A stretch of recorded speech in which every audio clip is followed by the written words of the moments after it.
નમસ્કાર દર્શક મિત્રો, ફ્રીડમ લાઈફમાં ફરીથી એકવાર તમારું સ્વાગત છે. મિત્રો, આજના ટોપિકમાં આપણે વાત કરવાના છીએ કે જ્યારે બદલાતી ઋતુ હોય, જ્યારે મોસમ બદલાતી હોય, ત્યારે ઘણી વખત ઘણા બધા લોકોને જે શરદી ઉધરસ ને ગળામાં બળવાની તકલીફ થતી જ હોય છે.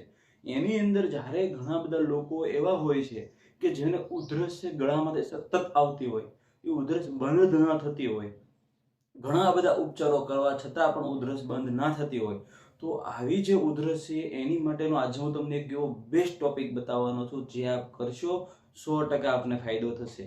તે જો મિત્રો તમે હજુ સુધી મારી ચેનલને સબસ્ક્રાઇબ ના કરી તો પહેલા ચેનલને સબસ્ક્રાઇબ કરી દેજો, વિડીયો ગમે તો વિડીયોને લાઈક કરજો અને શેર કરવાનું ભૂલતા નહીં. અને હા મિત્રો, બેલ આઇકોનને ખાસ દબાવી દેજો જેથી કરીને મારા વિડીયો છે સૌથી પહેલા તમારી સુધી પહોંચી શકે.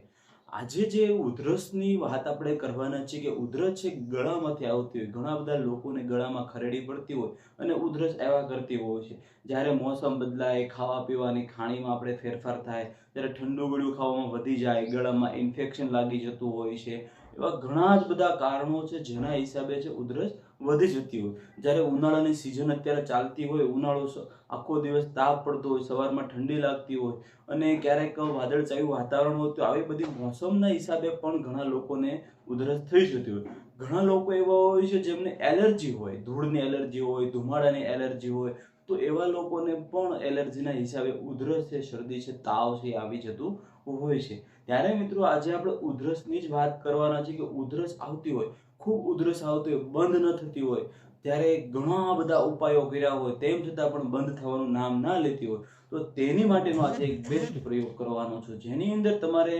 4 જાતની સામગ્રી લેવાની છે. એકદમ રસોડાના દ્રવ્યો જ ઉપયોગ કરવાના છે અને રસોડાના દ્રવ્યો દ્વારા જ આપણે આ ઉપચાર કરવાનો છે અને અક્ષી 100% ઈલાજ એમાં શક્ય છે. તેની અંદર તમારે સૌથી પહેલા 2 ગ્લાસ જેટલું પાણી છે ઉકળવા મૂકી દેવાનું છે. 2 ગ્લાસ પાણી સ્ટવ ઉપર ઉકળવા મૂકી દેવાનું. જ્યારે ખૂબ ઉકળી જાય, ત્યારે ઉકળતું હોય તેની અંદર તમારે 1 ચમચી છે હળદર નાખી દેવાની. 1 ચમચી હળદર નાખવાની. એક અડધી ઇંચ જેટલો આદુનો કટકો, આદુનો કટકો ખમણી નાખવાનો અને એ નાખી દેવાનો અંદર. ત્યાર પછી તેની અંદર આપણે નાખશું 4 થી 5 તુલસીના પાન. 4 થી 5 તુલસીના પાન. આ ત્રણેય વસ્તુ જ્યારે પાણી ઉકળતું હોય તેની અંદર નાખી દેવાનું છે.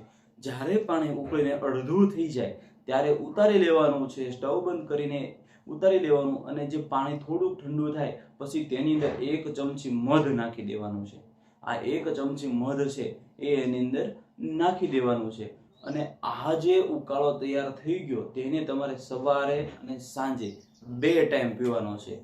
આ અક્ષીર ઉપાય છે. 2 ટાઈમ તમે આ ઉકાળો પીશો, માત્ર 3 જ દિવસની અંદર તમારી ઉધરસ છે એ ગાયબ થઈ જશે અને ગળામાં ખરેરાશ પડતી હશે, ગળામાં બળતરા થતી હશે તો એ પણ તમને સારું થઈ જશે. આ બેસ્ટ ઉપાય છે.